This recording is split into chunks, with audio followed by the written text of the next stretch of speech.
anatómico. ¿Qué es un punto de reparo anatómico? Es un punto que puede delimitar una zona anatómica de otra. Un punto de reparo anatómico es un accidente o una protrusión o una estructura que es visible a simple vista y que me permite a mí poder ubicarme en qué parte espacial del cuerpo estoy. Por ejemplo. Perfecto. Por ejemplo, mira, aquí la unión de lo que se llama el manubrio external con el cuerpo produce una protrusión que se llama ángulo de luz. Mira, aquí, esta es la horquilla external, ese es un punto de reparo anatómico, por ejemplo, ¿no? O sea, la horquilla external es la parte de arriba que es así, ¿no? Que es esta depresión que tenemos aquí. Esa es la horquilla external. La horquilla external la hace el mango manubrio del esternón. Acuérdense que el esternón tiene esa parte que es el mango manubrio y el cuerpo del esternón. Ya, la unión del mango manubrio con el cuerpo produce una protrusión leve. La protrusión se llama ángulo de Lewis. Ese ángulo de Lewis se corresponde, si ustedes siguen hacia este lado, más o menos con la segunda costilla. Y por debajo de la segunda costilla está el segundo espacio intercostal. El ángulo de Lewis entonces es un reparo anatómico importante en el tórax, porque se corresponde con la altura de la segunda costilla. Eso es un reparo anatómico, un punto específico que es visible a simple vista, que me permite ubicar y que me permite además trazar líneas. Otros puntos de reparo anatómico son las clavículas, que son visibles a simple vista. Otro punto de reparo anatómico son las tetillas, que digamos que normalmente en un varón joven que no esté muy viejo y que no tenga las tetas colgadas va a estar más o menos como el cuarto espacio intercostal. ¿Okay? Otro punto de reparo anatómico importante es el mismo esternón, la línea media esternal, y en algunos casos, para ubicar, así como en el tórax y en el abdomen, para ubicar órganos, uno traza líneas imaginarias a través de algunas estructuras, ¿no? Por ejemplo, si uno le digo a la gente ya se exagera, me pone un cuadrado en todo el tórax, ¿no? Pero las líneas principales más importantes en el tórax son, por ejemplo, una línea que pase por el punto medio, justo por el punto medio externo, la línea media externa. Una línea que pase por el punto medio de la clavícula. ¿No intercostal? Línea medio clavicular. Por el punto medio de la clavícula derecha y la línea medio clavicular derecha, línea medio clavicular izquierda. Si nosotros hacemos que el paciente levante la mano, vamos a tener una línea axilar anterior, que es la que se corresponde con el borde del pectoral mayor, ¿no? Línea axilar media justo en el medio de la axila, línea axilar posterior con el borde posterior. En el tórax esas son las más importantes. ¿Okay? Línea medio clavicular, línea medio external, línea axilar anterior, línea axilar media y línea axilar posterior. En la parte posterior, como que el paciente se siente así, vamos a tener aquí la punta de las escápulas. ¿Okay? Derecha izquierda, línea media escapular, derecha izquierda, y en el medio línea vertebral. ¿Okay? ¿Sentiste más o menos dónde son las líneas, no? Esos son los reparos anatómicos en el tórax. La parte anterior, la parte posterior y la parte lateral. Cuando ustedes quieren ubicar una lesión o escuchan algo raro y no saben exactamente cómo escribirlo, dónde está, arriba, abajo, entonces utilizan los reparos anatómicos para poder ubicar dónde está la lesión, dónde está lo que escuchan mal, lo que tocan raro. ¿Okay? En cuanto a la palpación,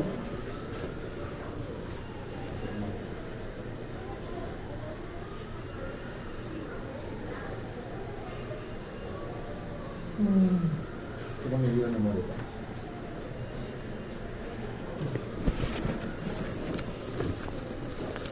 Antes de la palpación. Antes de la palpación. Tenemos que evaluar en la inspección del tórax la frecuencia respiratoria, el ritmo del patrón respiratorio, ¿no? Les han enseñado en la clase los patrones respiratorios, respiración normal, respiración superficial, de Cheyne-Stokes, de Kussmaul, esas cosas. ¿Todavía no? Todavía no. Tos y anamnesis del sistema respiratorio. Ya, tos. Ya, okay.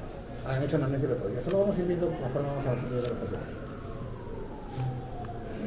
Ya, entonces, por ejemplo, en cuanto a la inspección, aparte de mirar el tórax, hay que mirar la frecuencia y el patrón respiratorio. Entonces, nosotros tenemos que los movimientos respiratorios normales constan de dos fases, ¿no? Inspiración y expiración. En la inspiración, ¿qué ocurre en el tórax? ¿Cuáles son los movimientos de la parrilla torácica? Se ensancha.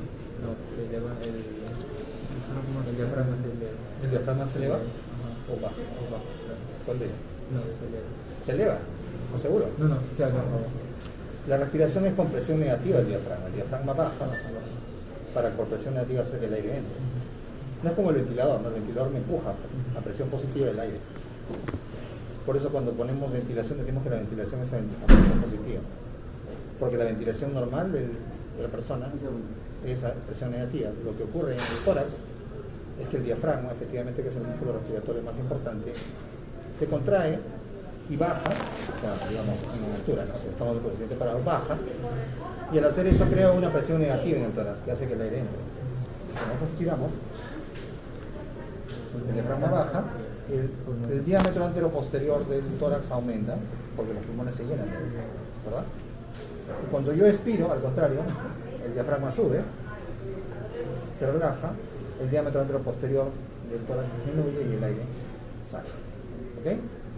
Esa es la fisiología respiratoria. La respiración en el ser humano es a presión negativa, por efecto del músculo principal respiratorio que es el diafragma. Comparativamente, y esta fisiología respiratoria, ¿qué fase dura más? ¿La inspiración o la expiración? La inspiración. La inspiración, más o menos como. ¿Cuál es la proporción en tiempo? Ya de 3 a 1 2 a 1. 2 a 1 es más o menos normal, ¿no? O sea, la expiración es más larga que la expiración.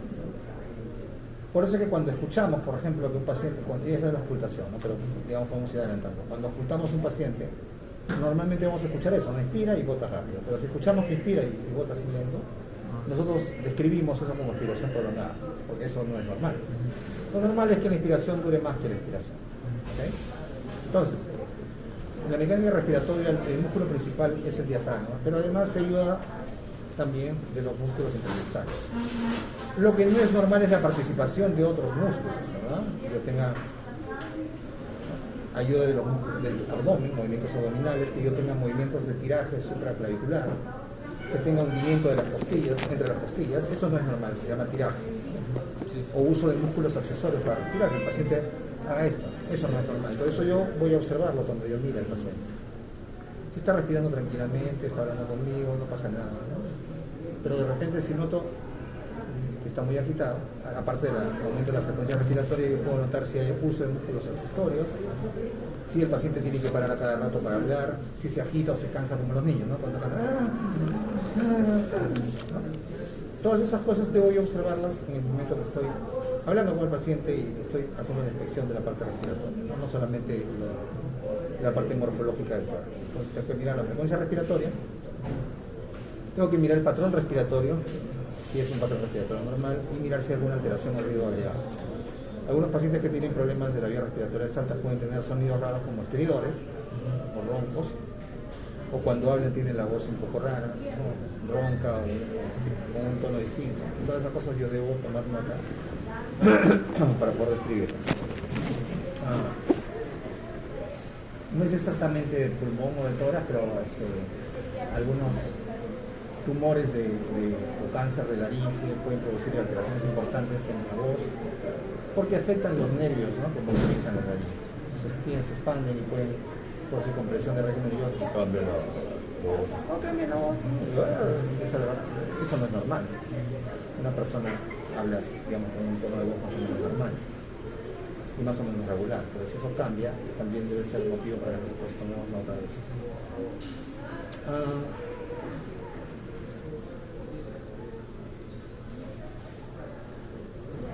En los patrones respiratorios,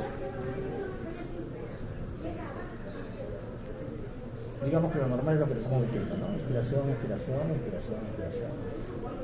Sí. Clásicamente, en los libros ustedes van a leer, yo he leído, en lo que es examen puro, yo les recomiendo el Mosby. El Mosby es probablemente el mejor libro para ver todas las maniobras, ¿no? Y está bien sintetizado, tiene un costado toda la manera como se hace la maniobra, los gráficos, y la gente también está bien. Entonces, en los dos libros están muy bien la parte de examen. Vamos a repasar rápidamente algo que está bien detallado en ambos libros, que yo ya lo he revisado así al vuelo porque es bastante la información, pero ustedes deben revisarla porque se va a complementar con las cosas que tenemos que ver. Entonces, primero, el patrón de respiración regular es el que se ha descrito, pero pueden haber variaciones del patrón. Por ejemplo, un patrón de respiración profunda, ¿no? El paciente toma aire profundo, bota. Toma aire profundo y bota. Y si eso se produce rápidamente. Sí, ¿por qué nos toca? Eso no es normal, ¿no? Ese patrón de respiración de alta amplitud, o sea que yo inspiro profundo y boto, o digo inspiración prolongada, profunda, inspiración profunda, y eso es amplitud, y rápido, se llama, o tiene como nombre propio, respiración de Kussmaul. Eso siempre pregunto. Hola, Anita, ¿cómo estás? ¿Qué tal? La respiración de Kussmaul es un patrón respiratorio, casi siempre preguntan, está asociado a cuadros de acidosis en general. Y clásicamente lo han descrito, por ejemplo, en un paciente con cetoacidosis diabética, ¿no? Que tiene respiración de Kussmaul o acidosis. Otro patrón respiratorio con nombre propio, que es eso que les gusta preguntar en la universidad y que siempre les gusta preguntar, es la respiración de Cheyne-Stokes. Es lo que le decían o le dicen en el suelo respiración periódica, ¿no? O sea, el paciente hace patrones respiratorios que van aumentando en intensidad hasta que llegan a un pico y luego baja y hay un periodo de hambre.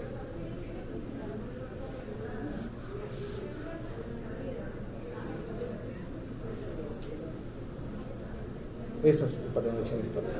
Puede ser normal en niños, ¿ya? Pero en niños, o sea, fuera de la edad pediátrica ya no es normal, ya es completamente anormal. Está usualmente asociado a pacientes que tienen algún tipo de lesión en el sistema nervioso central, o en el mesencéfalo, en general con lesiones del sistema nervioso. Entonces, no es muy común verlo. Doctora, ¿qué tal? Buenos días. Tienen que mirar un paciente, buenos días, amiga. Tienen que mirarlo todos los días.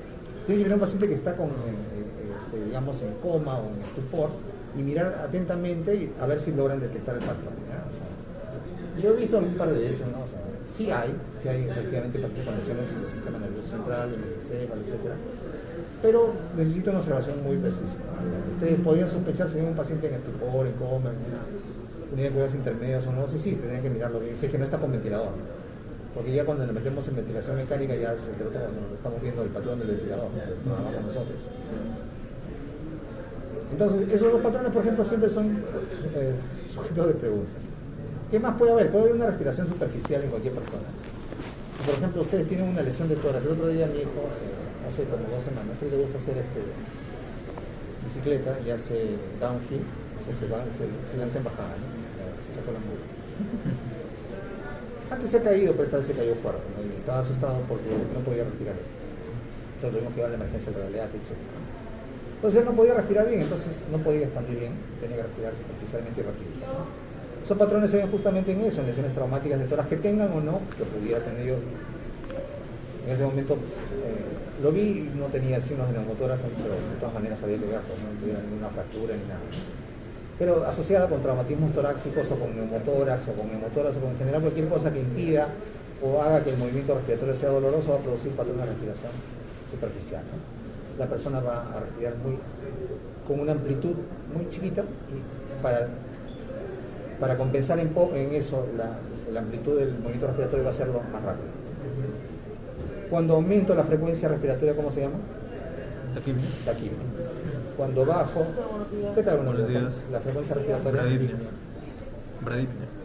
Cuando aumento la intensidad o la amplitud del movimiento respiratorio. No. Cuando solo, o sea, esta es la intensidad normal, ¿ya? Ok, es normal. Si aumento la frecuencia, Taquipnia. si yo bajo la frecuencia, bradipnia. Si aumento la amplitud del movimiento respiratorio. ¿Ah? No, mentira. ¿Qué cosa? ¿Cómo se llama eso?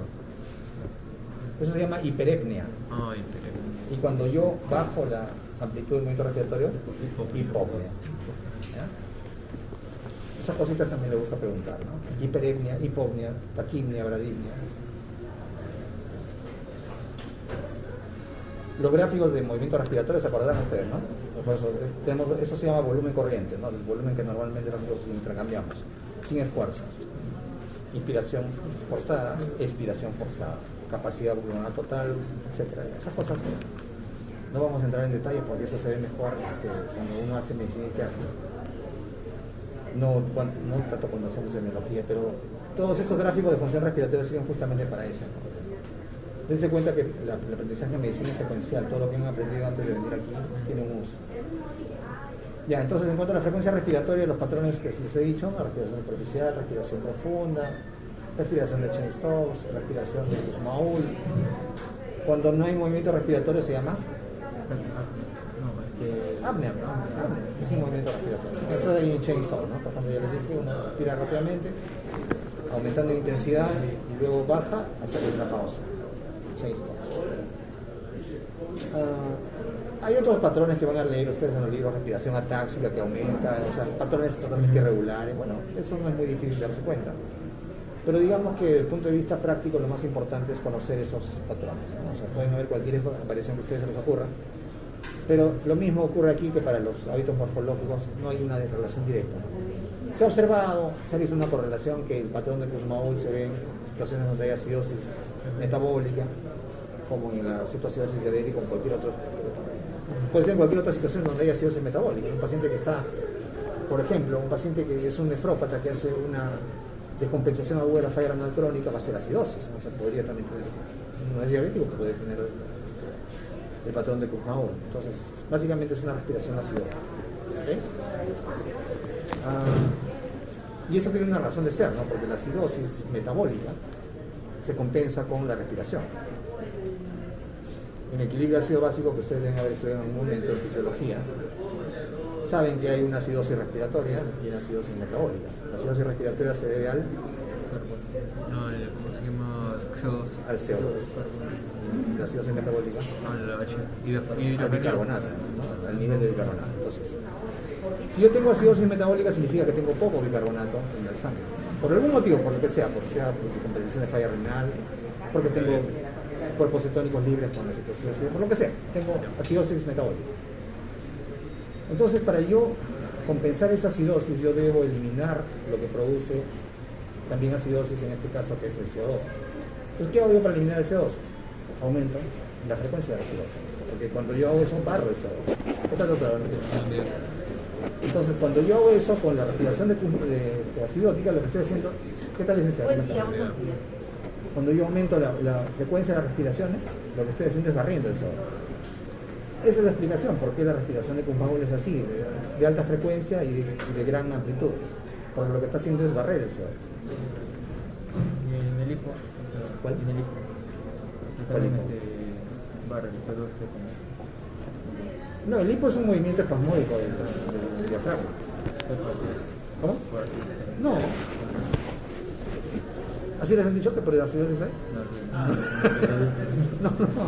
El hipo es una contracción espasmódica del diafragma, ¿no? Usualmente, que puede ser causada localmente o puede ser causada, digamos, no exactamente del diafragma, sino por alguna cosa que comprima el frénico. ¿Una hernia y atrás también? Claro, cualquier cosa que comprime el nervio frénico, que es el primero del diafragma. Por eso que cuando uno tiene hipo, aparte de las soluciones caseras, uno tiene que apretar su frénico por aquí, ¿no? Para ver si con eso puede evitar el reflejo y cambio, ¿no? El hipo es todo un tema, ¿no? Porque puede ocurrir, digamos, regularmente o esporádicamente en una persona común y corriente, pero cuando ya es frecuente y es persistente se convierte en un problema porque impide la respiración. No se tuviera más de 2 días. 2 días. Luego ya estaría súper preocupado ya. Hay que buscar algo que esté estimulando el frénico, algo en el camino. A veces hay tumores que están estimulando por ahí, ¿no? Están creciendo y están estimulando el nervio. Ya, en cuanto a la palpación tiene dos objetivos en el tórax. No digas. Primero, establecer si es que hay algún tipo de lesiones, aparte de los hallazgos anatómicos normales. Buenos días, ¿qué tal? Yo cuando palpo el tórax no solamente voy a palpar los pulmones, sino voy a palpar las estructuras, ¿no? O sea, que alguna costilla siento que está con un aumento de volumen. Clásicamente en el libro, en el Suros, le dicen palpen las costillas para ver que no haya rosario raquítico. Esa vaina ya no se ve el siglo pasado, el pasado. Nunca he visto yo a propósito. ¿El raquitismo qué pasa es? Falta de alimento-proteínas. No.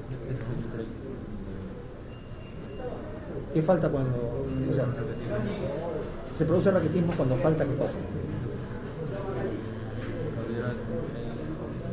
Carbohidratos. No. Estamos como guerra, una cosa básica.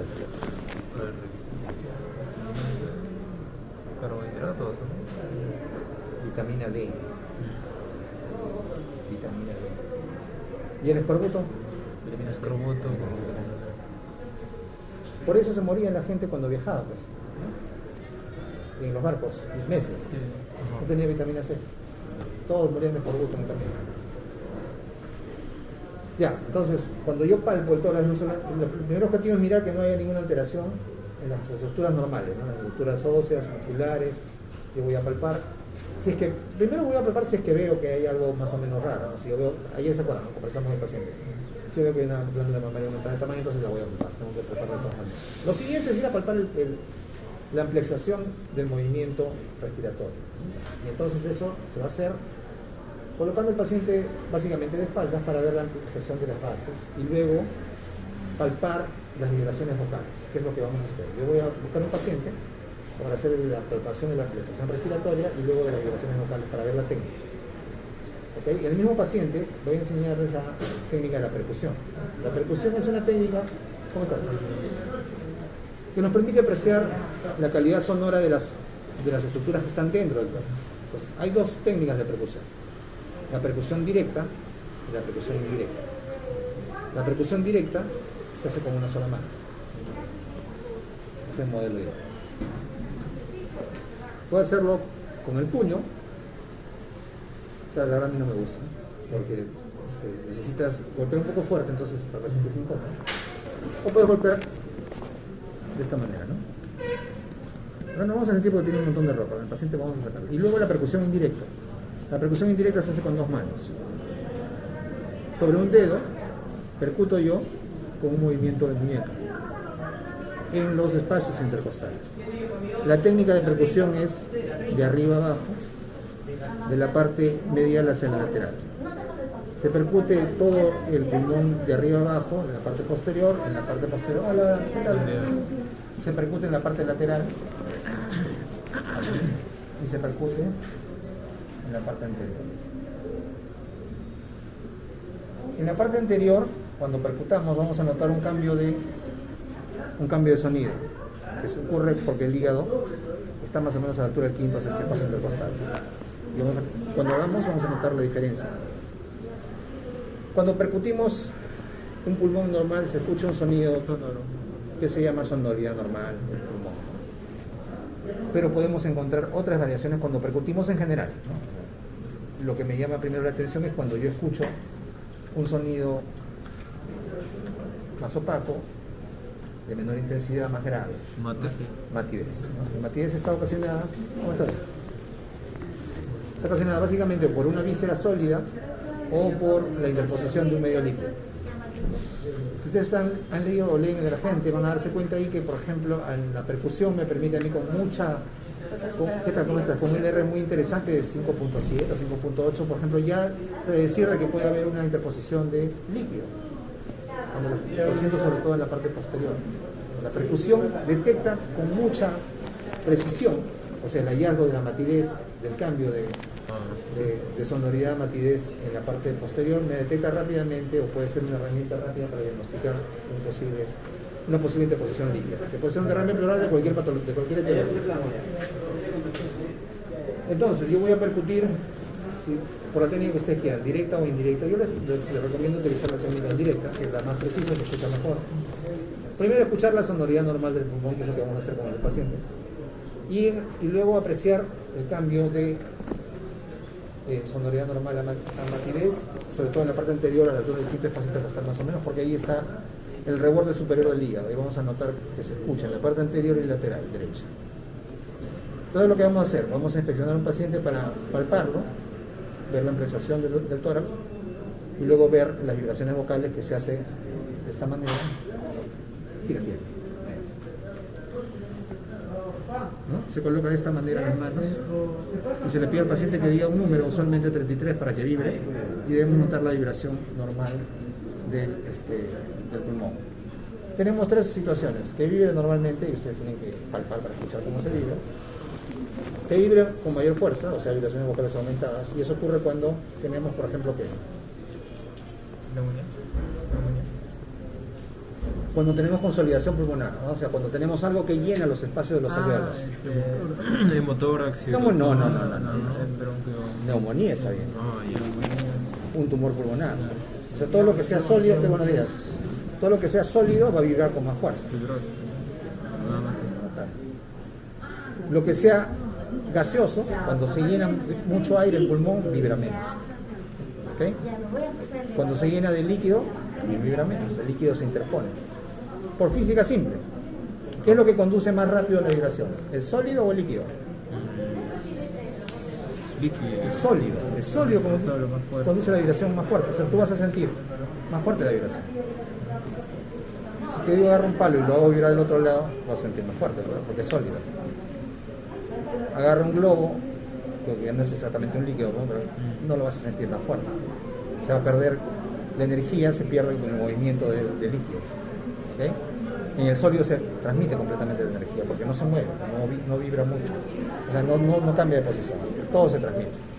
En el sólido se transmite mejor la vibración. Yo toco una neumonía, un tumor pulmonar, eso vibra más fuerte que un pulmón que está tapado por un derrame, o que un pulmón que está lleno de aire. ¿Okay? Teniendo en cuenta eso, tenemos que nosotros examinar a los pacientes. Ahora vamos a buscar un paciente que sea asequible para poder hacer la parte de la palpación y la parte de la producción. Buen día.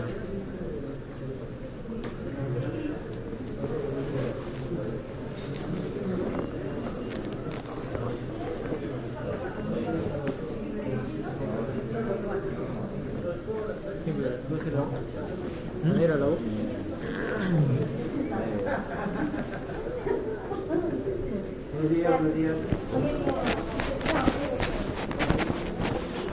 Yo sigo vivo.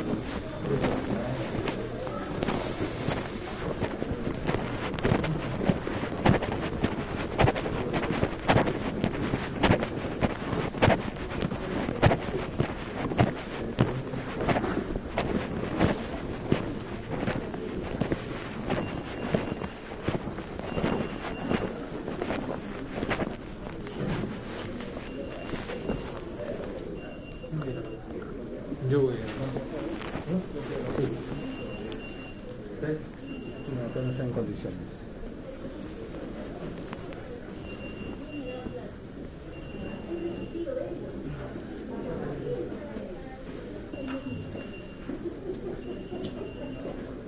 Buen día.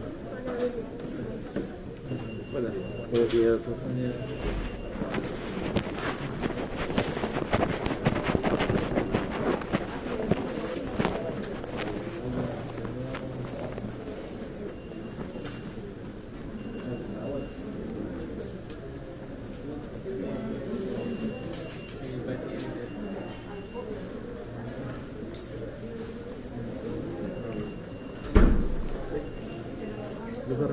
Sí.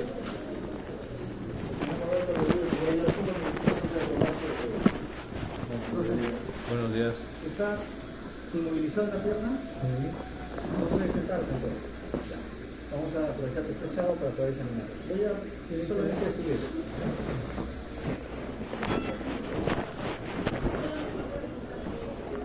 Entonces rápidamente les voy a mostrar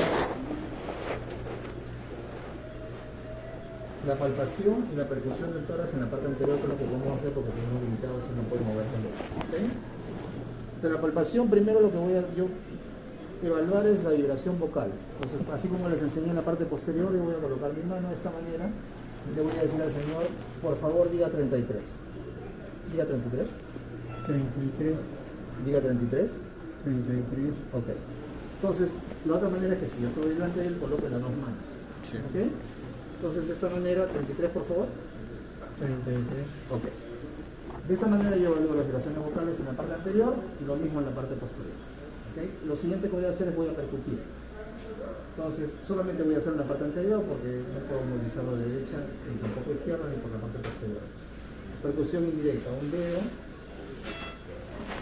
el otro dedo encima, y se percute una o dos veces. Este es el sonido normal.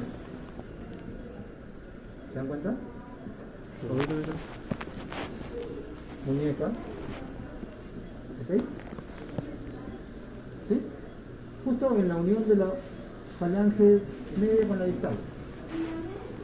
¿Escuchan el sonido? Yo también puedo obtener ese sonido haciéndolo así, pero no es tan fino, tan exquisito. Esta es la sonoridad pulmonar normal. ¿Ok? Sí. Listo, muchas gracias.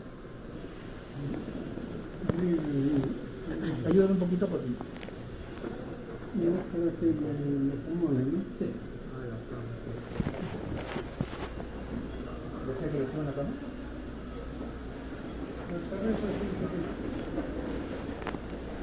Ayúdame acá.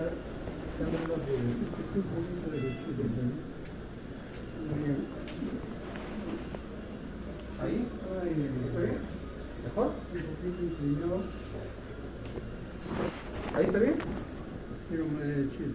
Ah, ¿esta parte? ¿La parte inferior? La parte pasa un poquito lo más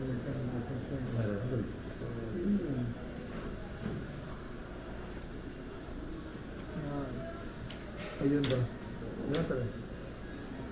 ¿Ahí o quiere más para allá? No, ¿Más para allá? más para allá. ¿Ahí? ¿Ahí está? ¿Se siente mejor? ¿Sí? Muchas gracias. Gracias, doctor. ¿Ok? Gracias. Listo. Entonces se dan cuenta. No tiene que estar rápidamente, pero puede hacer. Vamos a buscar otro paciente. Y que se pueda sentar. Entonces que el otro paciente más joven para sentarse.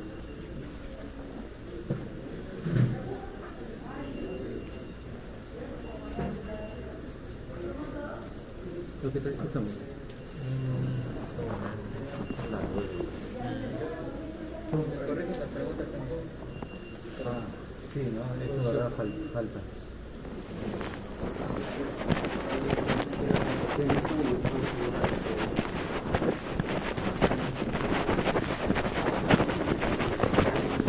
Pero en carretera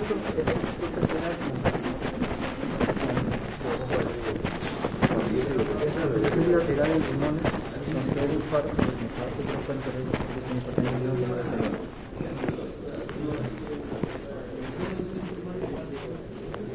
ahorita vamos a bajar para tirar en una zona.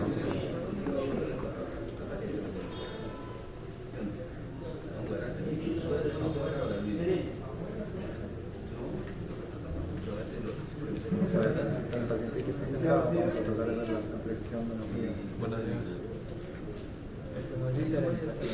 ¿Cómo? Era mi paciente. ¿Y era tu paciente? Del otro módulo, de la otra semana. Ajá, de la pero ese brazo que tenía sí que estaba inflamado, tromboflebitis. Ah, sí me dijiste, sí me acuerdo. Ahora está inflamado. Entonces, la técnica es esta, ¿no? Ustedes colocan el dedo, usualmente el dedo medio, ¿no? Y percuten en la unión de la falange distal, sobre eso. Es un movimiento con el otro dedo medio, solamente de muñeca nada más.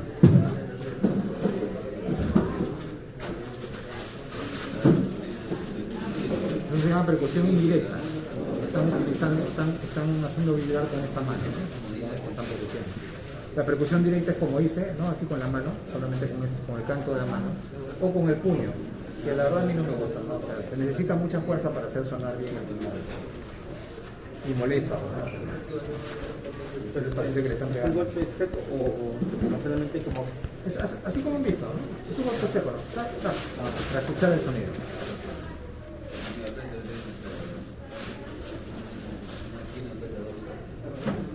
No se preocupen que ahorita se van a percutir hasta la hemoptisis, como les he dicho, ¿eh? Hasta que boten sangre.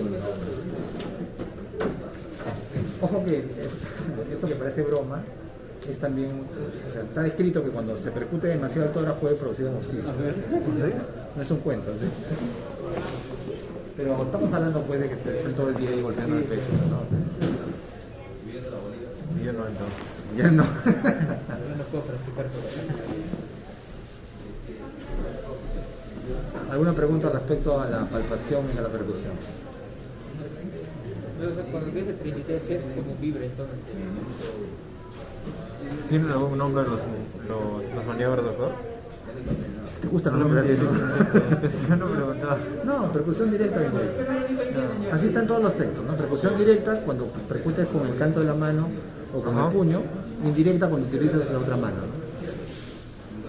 cuando percute sobre los dedos. En el caso, ese fue en el caso del varón, en el caso de una dama, También igualito. igual. Claro, el problema que tenemos adelante es en la mama, ¿no? O sea, no vamos a poder percutir la zona donde está la mama porque evidentemente no vamos a sentir la sonoridad pulmonar, vamos a percutir hasta arriba, hasta donde empieza la mama, y luego atrás y al costado. Si las mamas no son muy prominentes, sí puedo percutir todo. Evidentemente la mama, al ser tejido celular subcutáneo, va a amortiguar. Lo mismo ocurre cuando el paciente es muy obeso, ¿no? Tiene mucho celular subcutáneo, no va a sonar tan bien como ha sonado el tórax de él. Ahorita cuando dijo 33, ¿Cómo? cuando dijo 33, un poco vibrante, sonaba, bueno, eso es lo que... Claro, pero o sea, cuando él habla del 33, ustedes tienen que sentirlo en la mano. Claro. Pero para la percusión, él tiene un tono perfecto para repetir, porque es delgado, se siente claramente. Cuando una persona obesa, Se va a sentir ya no con tanta sonoridad. Entonces tienen que tener en cuenta eso, ¿no? O sea, le dicen, lo percuten y no lo sienten tan fuerte como lo han escuchado con él, por ejemplo, no va a decir que está mal, pues eso, el celular subcutáneo los va a amortiguar. Acuérdense que es física pura, ¿no? O sea, todo aquello que se interponga va a hacer que el sonido se amortigue. Si es algo sólido, sí va a aumentar más. Buenos días.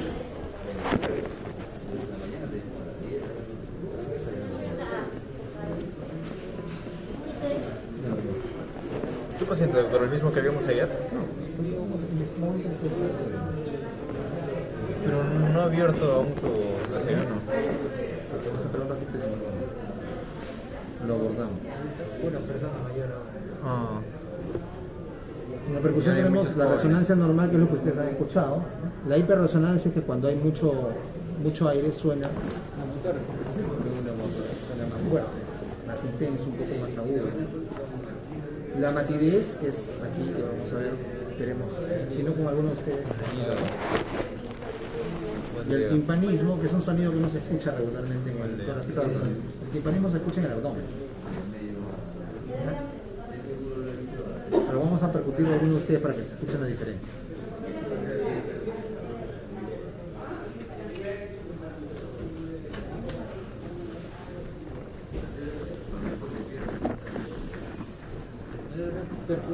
Acerca de la percusión, también se puede ver si el hígado hay una hepatomegalia, ¿no? Claro, de esa manera, con la palpación y con la percusión, yo determino lo que se llama vulgarmente el spam hepático, ¿no? O sea, el tamaño del hígado, Claro. el borde superior y el borde inferior. Porque ya el hígado Normalmente está alrededor del quinto o sexto espacio costal del borde superior. El borde inferior usualmente está al borde costal o un poquito, un centímetro menos. Si yo ya encuentro que eso ya está aumentado, entonces puedo decir que al menos por la palpación y percusión el hígado parece estar aumentado de tamaño, ¿no? Eso es solamente aproximado, no es solamente con las maniobras que tú utilizas. Quien te va a dar el tamaño exacto va a hacer el examen de imagen.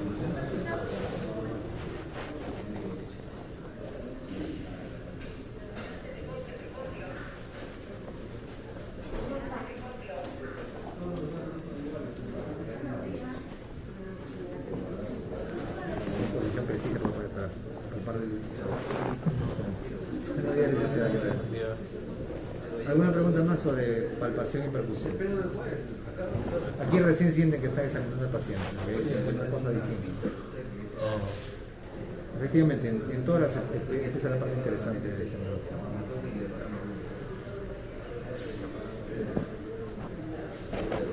Mañana vamos a utilizar el fotocopio que tenemos nosotros. Vamos a hacer la aplicación.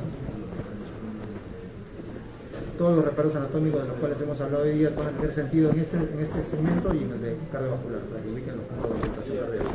sí. Buen día.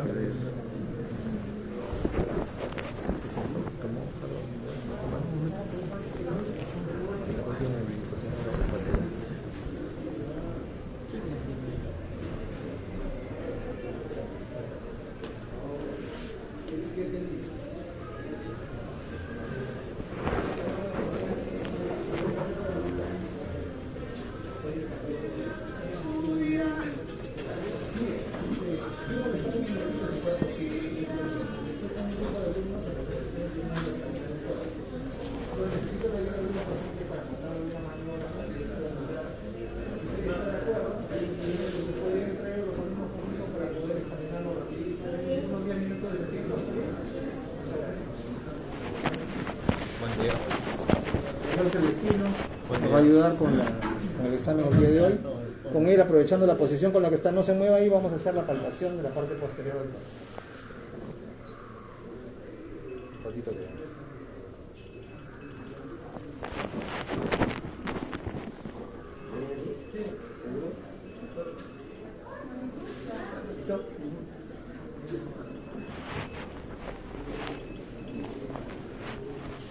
Ahí nomás que es usted. Ya.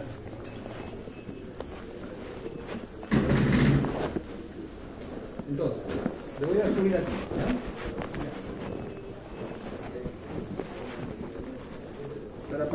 Para palpar la amplexación del tórax, yo me dedico más o menos.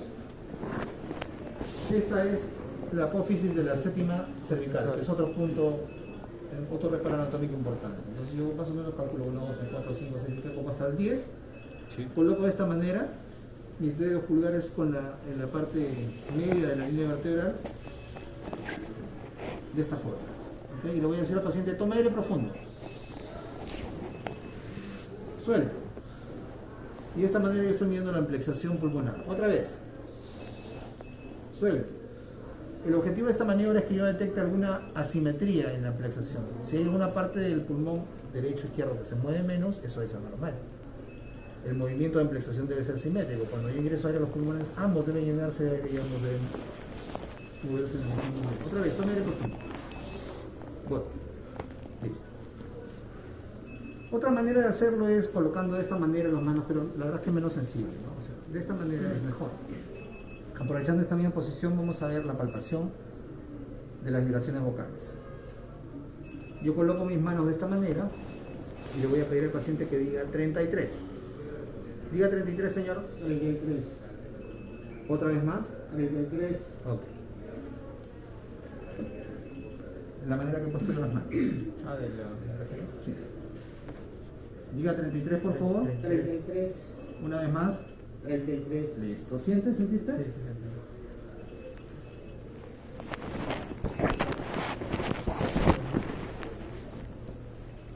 Diga 33. 33. Nuevamente. 33. Listo.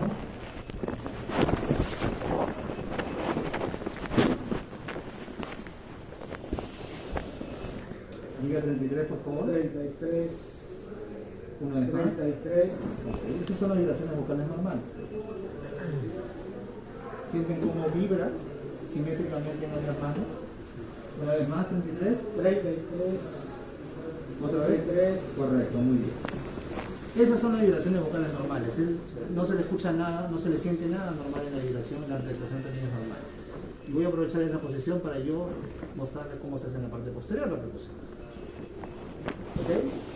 El dedo de la mano izquierda, con la mano derecha, el dedo medio yo percuto. 2 veces es suficiente.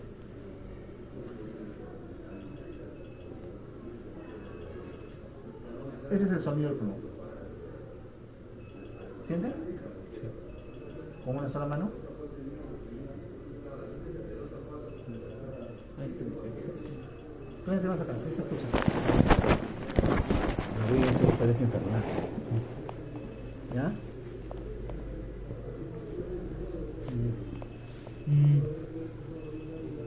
Percusión directa. Sonoridad pulmonar normal. Gracias, señor Romero. Nada, doctor. Muchas gracias por su ayuda. Nada, doctor. ¿Ok? Tenemos que enseñar a los futuros médicos que nos van a Claro, tratar. claro, doctor. ¿Cómo ves mis pulmones? Ya. Bien, al menos aquí en este momento del examen, Ya. a la percusión y a la palpación se mueven bien. ¿Por qué se hospitalizó usted? ¿Qué problema tenía? Un pequeño cardíaco, soy cardíaco. Un problema cardíaco. ¿Qué ha tenido? ¿Un infarto? No, una tos y me dio a la parte del pecho izquierdo. ¿Cuántos días está hospitalizado? Ya tengo 8 días. Pues, ¿Y qué le han dicho que le van a hacer antes de darle de alta? ¿Qué le falta? se van a hacer, me van a poner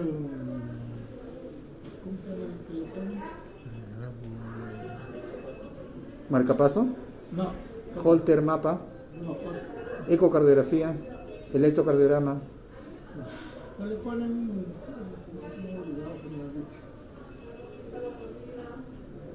no le ponen. Cuando vino, ¿qué problema tenía? ¿Tos? No, ¿Sí no? Yo siempre he orinado bien. No, ¿por qué vino usted al Yo hospital? por la tos. Por la tos Por la tos y el dolor. y el dolor. La tos, tosía pero yo comencé de acá, del estómago.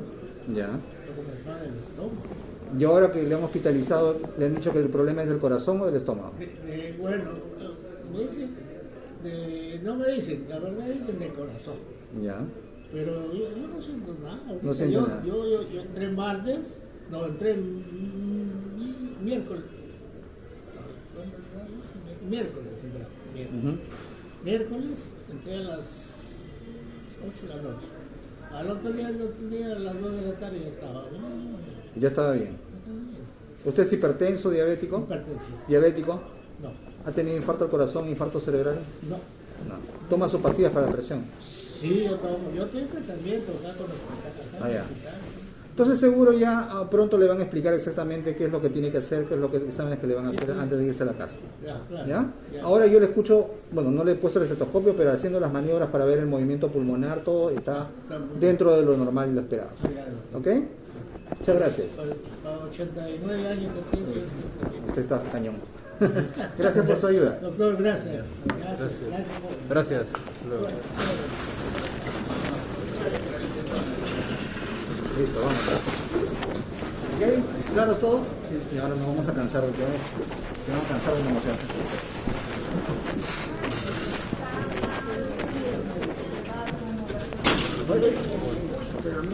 No, vas a ir en camino, no te preocupes. Si no te voy a pasar así, te van a tomar dos fotos y así.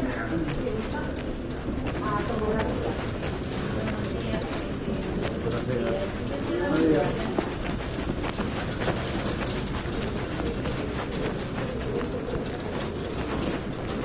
Hola, buenos días.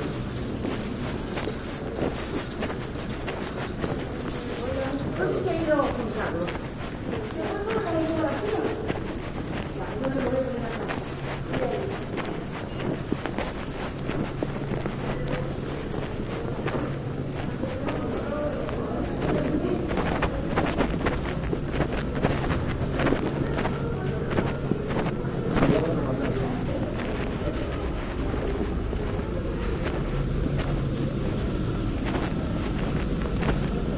Doctor, una pregunta. ¿Usted hay lo que yo me...